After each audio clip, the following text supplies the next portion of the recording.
What's the worst thing you've had or seen done by someone who was supposed to be a professional? Story 1. Had a professor lose my final. When I emailed him about why I was failing, he said, well, you should have been there for the test. After trying to convince him I was, and him not believing me, I showed up to his office and demanded he allowed me to go through the scantrons. He threw the pile at me and rolled his eyes, thinking I was using this as a last resort. Nope. Almost 1,200 scantrons later, I pulled mine out and put it on his desk. I made him run it through the machine as I watched.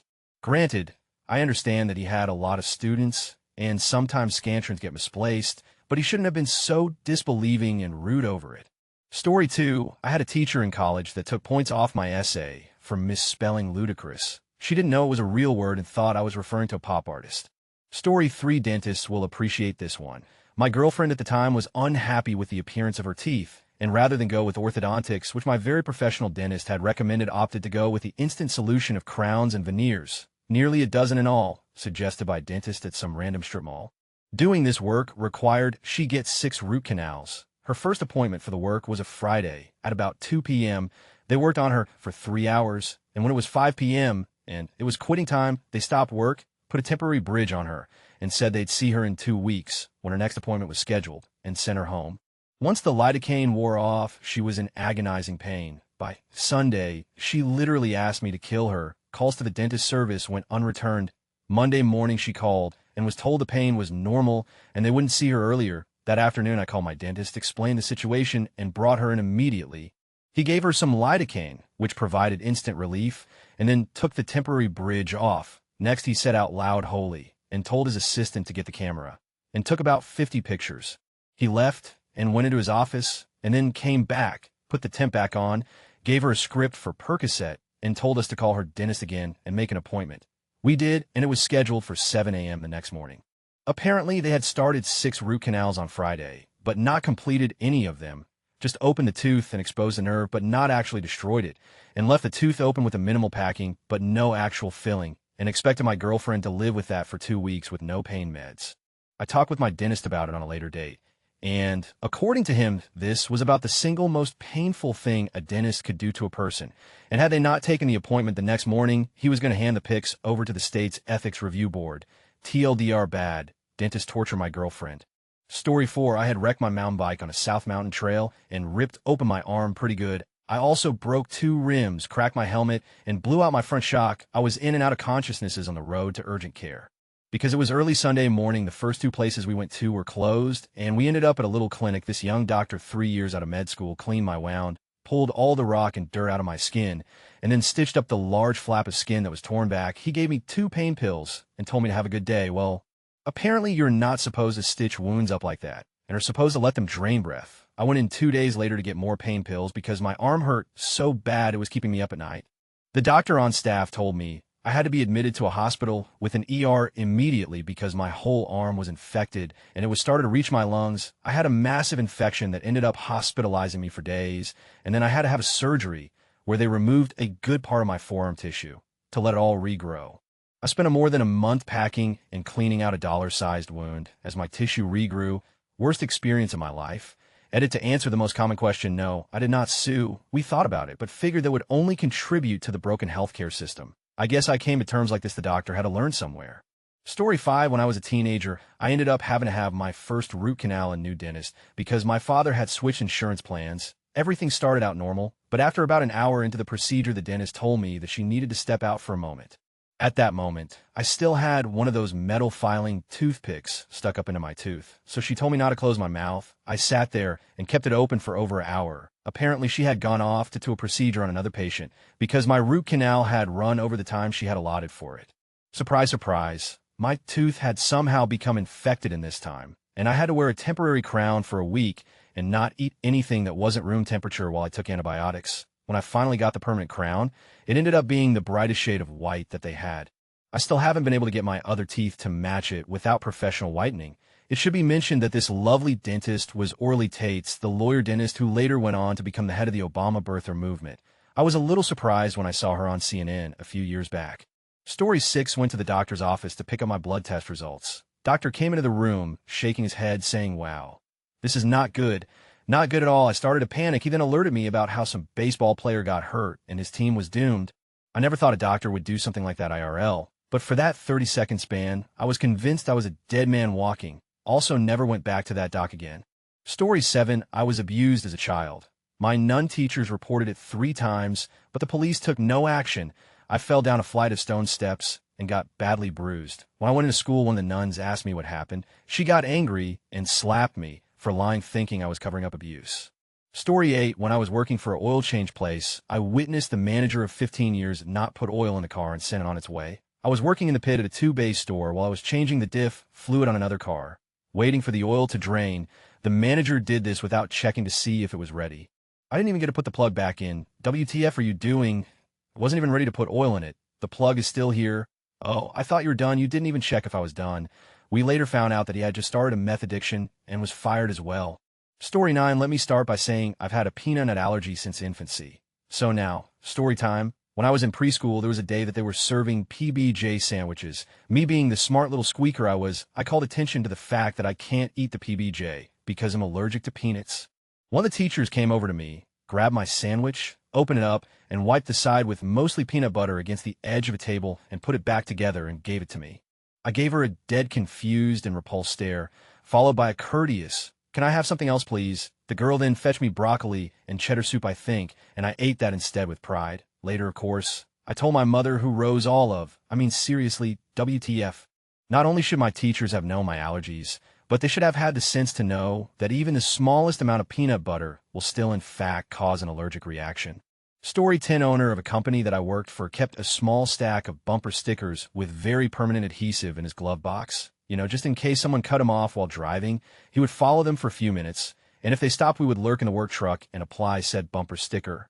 It was bright pink and stated I would rather be riding my TLDR, cut off my boss, while in his work truck, get free bumper sticker. Story 11, I was subbing for a teacher's aide one time, and she kept pronouncing the word chameleon. The word was chameleon. This was the teacher. Edit to anyone asking. I'm not making this up based on what's apparently an episode of him. This was an actual experience I had while working in elementary school. She was reading a book to the students about a chameleon searching for friends and changing his color to fit in.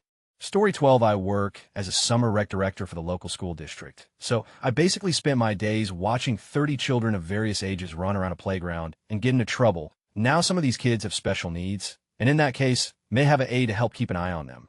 One day, some boys about 10 found a hornet's nest in the ground, and unknown to me, decided to poke it with a stick. This pissed the bees off, understandably, so they started to swarm around the area. I realized and started warning the kids to stay away. While I did, a boy named Tim with autism started wandering over, oblivious to the problem and my shouts. His aide just stood there and watched him do it. I ran across the park, grabbed him, and carried him away, slapping bees the whole time. He got stung 5 times, twice in the face. The aide said she had a phobia of bees and didn't want to get too close. Edit to clear up any confusion. It was a yellow jacket nest, to be specific. I'm not sure if they're technically hornets or wasps, but wherein from people commonly refer to them as hornets. When I call them bees, I'm quoting the aide, who was incorrect. This is part of the reason I don't think she had an actual phobia, but instead, like most people, felt anxious around stinging insects. That in the many other times she was dangerously irresponsible while doing her job. I have nothing against people with legitimate phobias. Story 13, I saw a surgeon ream the out of some med student for something really inane her tone when she spoke to him. Straight up over-the-top evil boss bullshit. And she just stood there looking at her shoes, taking it. This guy was a "don't you dare talk to me like we're equals." Who the do you think you are? Who are you? You want to play with men? Sweetheart, sorry. You don't tell me you're sorry. That kind of my husband worked with a cook that was nasty, looked dirty, drank during work hours, and ate all the jam, Iberco 50 to 60 kilograms. He claimed to have owned a restaurant before. One day my husband went into the kitchen just in time to stop this guy pressing the start button on a microwave with a huge metal tray inside. When my husband started yelling at him, the guy asked how was he supposed to know you can't put metal inside a microwave oven. Edit, I can't do verbs. Story 14, girlfriend's parents save money on their room addition by hiring a handyman to install the bathroom fixtures instead of a plumber. He mixed up the hot and cold pipes. It's really, really odd to sit on a toilet full of hot water, feeling the steam rise on your. Story 15, I'm a bike courier and watched the clerk of the U.S. District Court show the latest Lisa and clipped to all his coworkers while he was supposed to be completing my filing. I sat there, collected wait time, and counted my money. Story 16, my wife went to a professional conference out of town when she was 7 months pregnant with her first child. It was about a 4-hour drive from home, and she was a little concerned. So she asked me to go with her. She didn't consult with her OBGYN. While we were there, her water broke. We went to the local hospital, and they said she was going to be bedridden for the next several weeks. So unless we wanted to stay there, we should get in the car and drive back to our hometown. When we got home, we went directly to the hospital, and they admitted her.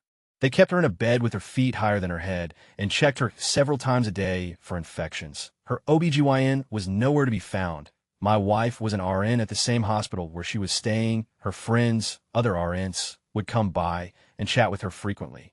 They let her know that the OBGYN was mad at her for leaving town without telling him and bitching to everyone in the hospital about her. After she'd been there for a couple weeks, the OBGYN showed up. I was in a room along with several of her friends. He smelled strongly of alcohol. He walked up to the bed without saying anything while pulling on a glove. He pulled up her gown and jammed his hand in while everyone was standing there. He then made a few incomprehensible sounds and stormed out. We didn't see him again for a couple weeks. The test for infection finally came back positive, so they were going to induce labor. Her OBGYN showed up, and even though the staff doctor said she could deliver normally, her doctor insisted she needed a cesarean section. My wife was really disappointed, but we went along with what he said. We later found out he wanted her to have a cesarean because he had a tea time that afternoon and didn't want to miss it. I wanted to complain, but he was the head of obstetrics of the hospital, and my wife was there would be repercussions to her job if we did. Story 17, one of my history teachers in high school, was a complete. He looked like the villain in Air Bud. Red hair, Charlie Brown bulb of hair in the front with a mustache. He had done things like try to rip my papers apart when I stapled the wrong two together, ripped one in half, and made me tape it back together. Completely hated the guy. One day, he brought his daughter to school, and she wasn't acting the way he wanted. He locked her in the closet in the classroom. The entire school heard about it. Story 18, I've seen a consultant neurologist attempt to bamboozle a newly diagnosed patient onto a drug trial, which had leukemia side effects, including several deaths on his previous trial with the sage words, yeah. But they can cure that now. Also thrown into this was a load of used car sales techniques, including writing down remission rates on a piece of paper, then dramatically crossing them out and writing 100 in giant text. I suspected he was going to throw in free rims, a doctor, trying to get his name in the books at any cost. Story 19, a sign language interpreter was working in a classroom. She had only one deaf customer. So, instead of doing her work conveying the message between spoken and sign language, she flirted the entire time with a guy who was sitting next to the deaf student. Story 20, after some severe bleeding, I went to the ER to see if maybe I had a miscarriage. Up to this point, there hadn't been any reason to think I may have been pregnant. The doctor ran a test and came back to tell me, "Congratulations, you're a fertile male." And yes, it miscarried. When I was a teen, I went to the ER because I had been bit by a cat. The doctor told me I should take antibiotics and asked me what kind I wanted. To clarify, I'm not a doctor, nor was I one at age 13. Story 21, I worked with an old man that was 72, but claimed to be 62 so he could get a job. The guy lied about everything and anything regarding his knowledge of the job and would threaten to take the company to court for age discrimination if they tried to fire him. He would yell at anybody that told him he was doing something the wrong way and many times try to get into fistfights in the office when he felt like he was getting in trouble. This was a shirt and tie job that required a master's degree. That old dude, I was happy when he got fired. When I was around 14, 15, we moved to a new apartment and I made a new friend. She was around my age and we hung out all the time. We would walk to the corner store a lot, and she would go in the back room for lengths of times as I waited. I always wondered what she would do in the back room, but she would change the subject, and I didn't worry too much since she wouldn't get in trouble, and she was the only friend I had at the time because it was summer and I had just moved. Later, I saw her coming out with a cop. She didn't know I was at the store. When she saw me, she told me everything and told me not to tell anyone. Story is she'd been sleeping with this cop for the past 3 months. He worked security at the convenience store as a part-time. He was an actual police officer. I stayed quiet, but couldn't believe how someone that was there to protect us was sleeping with a 1,415 years old in the back of the store. Also how the owners allowed it, and looked the other way. Worst part is he became really good friends with her mom. She never suspected a thing. He used his uniform to earn trust and abuse his power. She was in love with him. I stopped hanging out with her so much, and we moved a couple of months later. Story 22, I'm from Spain, and my parents are from Spain as well. I speak Spanish without any accent. Not even a local accent. I speak like people on national TV. I'm white. There's no reason for anyone to think I'm a foreigner, but I have a French first name, followed by the 2 most common Spanish last names. So, I once had a consultation with a psychologist. She had my medical history before the consultation. The first thing she asked me was if I was having a hard time adapting to the country. I told her I'd always lived here. but I had a French name because my mom moved to Switzerland when she was 18 and moved back to Spain to give birth to me. So she was used a French name, so she asked me if my parents were having a hard time adapting to the country. I told her again that my parents were Spaniards who had briefly spent time in Switzerland 25 years ago. Then she asked me again if I was finding Spain very different from my home country. At this point, I started being irritated, but went along with it because I wanted psychiatric treatment, and she was the one who had to refer me. During the 45-minute session, she asked me several times if I was having a hard time adapting and made numerous references to my status as an immigrant. To this day, I still don't know if she was crazy, on drugs, or just not listening to me. Story 23 professor here. When I was called into the president's office at the college to work on a project, he started describing it and leaned forward to emphasize a bit on the paperwork. He ripped a giant. I looked at him, and he smiled and winked, bit weird. Story 24. I had a server pour me the worst Guinness stout I've ever seen. It had 3 inches of head, which I didn't even know was possible on a stout, which basically meant I had to tip the glass almost entirely horizontal to get any beer. When I asked for a spoon to get rid of some of the extra head, she bitched me out and told me people from Ireland told her she poured a great Guinness and to man up. The only reason she got a tip was because I didn't want to wait for change because we were running late for the Celtics game.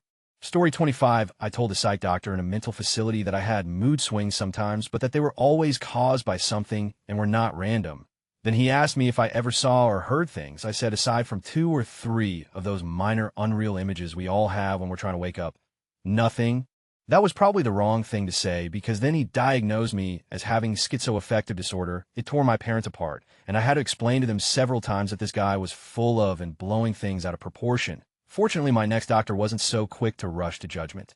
Story 26 babysitter dropped my little brother, breaking both his arms. Even worse, she made him stop crying and just covered him with a ton of blankets. When my parents got home, she just took the money and left without a word. My parents didn't find out until later, when my brother just kept quietly sobbing but couldn't move his arms.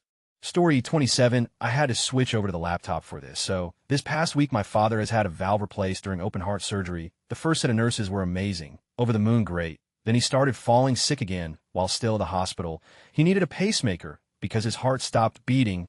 My mom and I were sitting on pins and needles because he had a positive test for MRSA. Now, it was unlikely he had it because the sample size was so small. The infection disease doctor was great, explained it all, and sent out for immediate cultures. So we go in and out of infection precautions depending, and he can't get the pacemaker because we were waiting to see if these new cultures come back. This is where we hit Unprofessional 1. My mom and I would meet in the general eating area, either when they were doing a procedure on Dad or when he was eating. We sat through breakfast on Saturday, listening to this woman talk loudly to a table of nursing students. There's nowhere else for us to eat since it is a small area, and my dad is in ICU. You aren't even supposed to eat in their waiting rooms. So all through breakfast, she's going on, not teaching, just talking loudly and complaining about her back and this and that. Whatever lunch comes, the same group is out there. She's now hardcore ragging on the hospital, the doctors, the nurses. So isn't her boss, and she's tired of hearing that. And the students are talking about how much they're worth to the hospital. I finally got up and let her know just how unprofessional she was to be sitting in an area where patients' families are bitching about the place they hope will save the patient. I was madder than I should have been with the stress of my father. I get it, you hate your job, do what the rest of the world does. Go home and about it on your Facebook, teaching future nurses to while you are at work, and not caring who is around is not professional. Dad's results are only at 60 hours, but they can't wait for full results on the MRSA test. He's not going to live without a pacemaker put in immediately. The diseases Dr. Cares listens is wonderfully informative. Not so over the top that you are confused, but enough so you know what is going on and the risks we are still facing. So then we move on to our Unprofessional. My dad looks like Santa. In fact, he is Santa to many kids. He loves his beard. The doctor comes in and says to get the pacemaker, the beard has to go. Now Dad just had open heart surgery and no one messed with the beard. Dad tried to explain to the doctor, but he wouldn't listen. Our first warning flag was when the doctor asked how my dad was. Dad said terrible. And the doctor said, well, that's nice. We don't have a choice on the doctor. This is who was sent because Dad must have this pacemaker. Dad goes to the cath lab to have the pacemaker put in, and he asks for a swallow of water or ice chips. His mouth is terribly dry, and they want him to answer questions. The nurse says, well, answer them first, and we'll see what we can do. He can barely talk because he hasn't had anything in hours. Finally, another nurse decides he needs to take a pill and gives him a swallow of water. and he can talk again. So then they bring someone to put in another 4. Dad had 4 in that hand already. They took it out. He had a PICC line put in the night before. They had already taken it out previously. So here he is in 4 in PICC line in his right arm. Nope, they need another 4 in his left. They bring in some old woman who proceeds to dig at his hand for 5 minutes before finding a vein. So Mom and I leave. They take him back, give him a painkiller to hopefully put him in twilight sleep, and get to working. Dad said the painkiller did nothing but wake him up fully and make sure he was alert. Doctor didn't care, went through the procedure anyway. Doctor says he wants Dad back in ICU to watch. He ends up on the 5th floor. It has been a really long week mixed with some wonderful professional people who are really trying hard to help him. And some people who I have no idea what they thought nursing doctoring was a good career choice. Thanks for letting me get this all out. I really needed it more than I realized. Edit, I'm hoping this will get to anyone who commented, but my dad got to come home today. Thank you for all your well wishes. The pacemaker doctor apparently never came back to check on it, although he was supposed to. Well, probably see him the first follow-up visit to get the staples out, then start shopping for another doctor. Dad will be happy to see every 3 to 6 months for the rest of his life. Story 28, I work as a home health nurse, and the patient I work with primarily is paralyzed from the armpits down due to an injury 22 years ago. I'm training a nurse to work with my patient while I'm gone on vaca. Right off, I realize something is way off with this chick and call the office. I hadn't even let her touch my patient because she's that strange. Cops show up to the house that we are at, as well as my office manager and a few other people. This nurse had showed up to work faced and high on narcotics. Story 29, electrician who claimed he could do network cabling, added 3 network points the same way you'd added power sockets, by running a spur from one existing network point. The result for network points in the office, perfect in every way except that you could only use one at a time. Story 30, this isn't going to make a lot of sense to people who don't use Excel, but I had created this spreadsheet that was fairly sophisticated. In one cell, you could type in a division and it would spit out all sorts of data. The way it worked was that updating the one cell prompted a query to update all of the background information. Once that background info was updated, macros ran to update formulas, which then fed the information into the summary tab. Well, like a fool, I left the workbook out in a shared drive where anyone could access it. Apparently, someone went into it and for whatever reason copied and pasted the data back as values, getting rid of the query and the formulas. And like a fool, I had not created a backup file and had to rebuild it from scratch. Now I make sure to create multiple versions, but still, I know this was probably the most exciting example you're going to find in this thread. So crazy, Edit figured I should add to this to explain some of the questions I've seen. I know that some places will back up the share drive every night, which my work did. The only problem was that they only back up for the past 5 days, and this wasn't a sheet that I used every day. Apparently this was messed up for over a week, and finally someone came to me and said that it was broken, which is why I went back into it and noticed the buffoonery. After I noticed that the spreadsheet was messed up, I went around and asked innocently if anyone had made any changes to the sheet. Everyone said no, not I, and so I never found out who messed it up. I could see who the last person to save it was, but that person was the one who came to me and said that things were borked. So, not only was the person who did this unprofessional, but I of course was as well. I should have had a backup. Story 31, I have 2-1.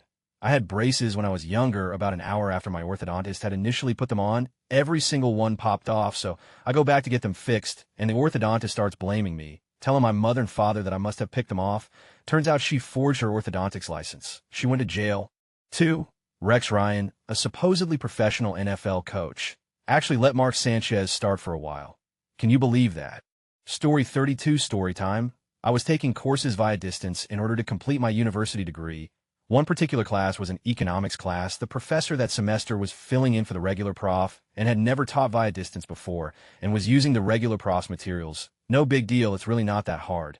So midterms roll around, we write the multiple choice midterm, and our proctors mail it back in. Being as there are people across the country, and often in other countries, taking the course, the tests take a while to come back and be graded. Cool. So one day we log into the online courseware and see that our grades are posted, along with a very long and ranty email from the professor. The entire class failed the midterm. She insisted that she double and triple check the answer key, and it was right, and that she'd never had such a thing happen before. She also admonished us for not studying hard enough, and that we really had to work to pass the final. As you can imagine, there was nothing but uproar amongst the class. No one could believe that not even one person didn't pass the midterm. So we waited for the midterms to be returned to us. Along the way, she decided to compromise and offer us a very fair final. Double all midterm marks, so they were where they should be, and use the better mark between the two for the course grade. as long as the final was passed now. It's 3 weeks before the final, and everyone is flipping the out to ensure we completely understand the material. Online study groups are created, questions and discussions abound. Then midterms began arriving back at students' homes. We began posting questions about the answers. Why was X wrong for question A? The professor gave very lengthy and detailed answers for the first few that had been posted. We were confused. The answers she had given us were to questions that weren't on our midterms. The professor went silent. After berating us for being idiots and insisting it wasn't her fault, the professor profusely apologized for inadvertently correcting all the exams using the answer key for a different version of the exam. Best clusterfuck ever. Story 33. When I was 6, I was sent to a therapist for ADHD. He decided to give me 11 different medications over the course of a few months. They made me appear to be completely insane. My behavior became strange and violent. My parents eventually made me a day patient at the local asylum because they caught me talking to things that weren't there. Thankfully, the therapist there got me off the cocktail and told my parents to sue the original therapist. I still remember the nightmares, hallucinations that would blend together. Story 34. I went to a doctor once, and everything was going good. He just asked the normal questions about smoking, diet, and exercise, but then he starts getting weird and asking about my history, and before I know it, he's got his finger up my... Story 35. A doctor once prescribed me beta blockers to treat anxiety. On my follow-up appointment, I asked him about one of the side effects. He asked me what drug I was on. I explained it was the one he had prescribed the week before, and told him the name of it.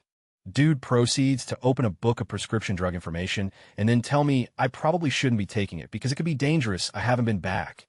Story 36. I had a water heater replaced the other week, and this loser honks at me from his van and immediately gives me attitude. Says it's my responsibility to get him parking.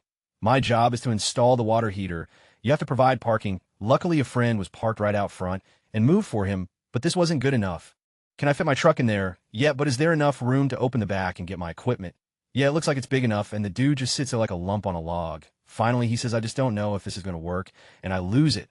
Do you want me to parallel park your car for you too, dude? I'm paying you $800, so don't complain to me about parking, which is part of running your business. Be an adult and figure it out. I watched him sit there holding up traffic for 2 more minutes before he parked. What a little. Story 37. So my immediate manager was a pretty cool dude. Unfortunately, he was the epitome of middle management. He had no real authority, couldn't hire without approval. Couldn't fire without approval, raises, big decisions. Nobody told him until the last minute, so on and so forth. Felt bad for the guy, but he had his niche in the world, coached his son's soccer team, and seemed happy enough. I was an hourly employee, so no benefits, PTO, sick leave, none of that. If I was there, I got paid. If I wasn't, I didn't. There was a classification HD in our whole division for hourly employees, but I was the only one in Mr. Middle Management section of 20 or so. Well, one day we have a staff meeting. Mr. Middle Management obviously doesn't get to run it. So some bigwig calls all 20 of us into a conference room to discuss new company policies. Great, whatever. After he goes through all of the hurrah, go team bullshit, he just casually tosses out there that the budget for HD employees has been cut by 30 effective next quarter, and then tells us to have a good day. So here I am in a room full of people, finding out about my 30 pay cut from a guy whom I've never met and will likely never see again. Mr. Middle Management is finding out for the first time too. I slink back to my office, and over the course of the next hour, nearly all of the 20 people in the meeting come visit me to see what it was all about. I left at 11 a.m. to keep my cool, single most unprofessional moment of my life, edit spelling. Story 38. In 4th grade, I hurt my ankle during recess and told my teacher. I thought it was broken. I mean, my ankle had swelled to the size of an orange. Of course, the teacher dismissed me and had me go to the nurse, who said it was just a little sprain. I walked home that day 8 blocks with a shattered ankle. When I got home, I showed my mom, went to the ER, and had to wear a cast for 8 weeks. Thanks, teach. Edit to clarify. My mom was pretty upset with the nurse, not my teacher, but regardless, my teacher didn't send me to the nurse until after I begged for like 2 hours, even after looking at my ankle.